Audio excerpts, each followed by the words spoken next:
Hello friends, good morning সবাইকে। Welcome to my another blog. আজকে হচ্ছে মা মনসা মন্দিরে আজকে বাসি পুজো, তাই সকাল সকাল ঘুম থেকে উঠে স্নান টান করে একদম রেডি হয়ে গেছি বলতে এখন বাজারে যাব, মানে সন্দেশ কেনার জন্য, আর ধূপকাঠি মোমবাতিও কিনে নিয়ে আসবো।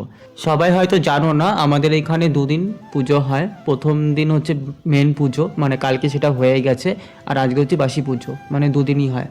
আর কোথায় কোথায় আমাদের এখানকার মধ্যে বাসি পুজো হয় আমার জানা নেই, যদি কেউ জেনে থাকো একটু কমেন্ট করে জানিও। আর এই দেখো বাজারে চলে এসেছি, বাজারে এসে সন্দেশ কিনে নিলাম, আর যাওয়ার পথে মুদিখানা দোকান থেকে ধূপকাঠি মোমবাতি কিনে নেব। কিনে নিয়ে বাড়িতে চলে আসলাম।